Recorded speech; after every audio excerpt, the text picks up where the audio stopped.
Hello friends, আজকে আমি বানিয়ে দেখাবো সোয়া চাং মাঞ্চুরিয়ান। কিভাবে সোয়া চাং মাঞ্চুরিয়ান বানাতে হয়। আপনারা তো অনেক মাঞ্চুরিয়ান খেয়েছেন, বাট আজ আমি বানাবো healthy and tasty soya chunk Manchurian. Soya chunk Manchurian বানানোর জন্য সবার প্রথমে এখানে আমি নিয়ে এসেছি সোয়া চাং। থেকে 10 থেকে 15 মিনিট গরম জলে ভিজিয়ে রাখতে হবে। গরম জলে ভিজিয়ে রাখলে এটা ভালোভাবে জলটা সোক করে নেবে। তারপরে এটাকে আমি সবার প্রথমে যে জলটা ভেতরে সোক করে নিয়েছে এটাকে আমি ভালো করে হাত দিয়ে নিচের ভেতরে যে জলটা আছে সেটাকে বের করে দেবো। জলটা বের করে নিচ্ছি, এক এক করে বের করে নিয়েছি জল।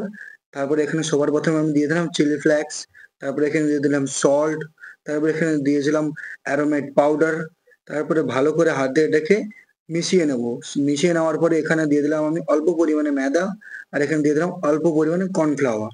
দেওয়ার পরে এখানে ভালো করে মিক্স করে নেবো। যেহেতু এটা মাঞ্চুরিয়ান বানাচ্ছি, ক্রিস্পিটা থাকা খুব জরুরি, তাই এখানে কর্নফ্লাওয়ারটা দিতেই হবে। এখানে তেল গরম হয়ে আছে। তেল গরম হওয়ার পরে এক এক করে যে আমি সয়া চাংক গুলো মিক্স করেছিলাম, এক এক করে সয়া চাংস তেলে দিয়ে ভালো করে ফ্রাই করে নেবো। আপনারা দেখতে পাচ্ছেন তার কালার কেমন চলে এসছে, একদম ক্রিসনেস চলে এসছে এবং কালার একদম গোল্ডেন ব্রাউন। তারপরে এখানে আমি নিয়ে নিয়েছি চাইনিজ সোপ। যেহেতু মাঞ্চুরিয়ান বানাচ্ছি এখানে আমি, তাই এখানে দিয়ে দেবো অল্প পরিমাণে অয়েল। তারপর দিয়ে দিলাম গার্লিক, তারপর দিয়ে দিলাম চপ জিঞ্জার।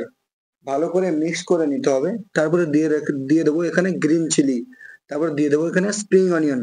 ভালো করে মিক্স করে নিতে হবে। মিক্স করে নেওয়ার পরে তারপরে এখানে দিয়ে দেবো চপ করে রাখা ক্যাপসিকাম, অনিয়ন, বেল পেপার। আপনারা চাইলে ক্যাপসিকাম নাও দিতে পারেন, অনিয়ন দিয়েও বানাতে পারেন। আর যদি কেউ আমার চ্যানেলে সাবস্ক্রাইব না করে থাকেন, অবশ্যই সাবস্ক্রাইব করে দেবেন। আর অবশ্যই এটা বাড়িতে বানাবেন, খুব টেস্টি হবে। এরপরে দিয়ে দেবো অল্প পরিমাণে স্টক। অল্প পরিমাণে স্টক দিয়ে দিলাম আমি এখানে। তারপরে এখানে দিয়ে দেবো আমি অল্প পরিমাণে চিলি ফ্লেক্স আর টমেটো কেচাপ। তারপরে দিয়ে দেবো এখানে আমি অল্প পরিমাণে অ্যারোমেট পাউডার। তারপরে দিয়ে দেবো হোয়াইট পেপার পাউডার।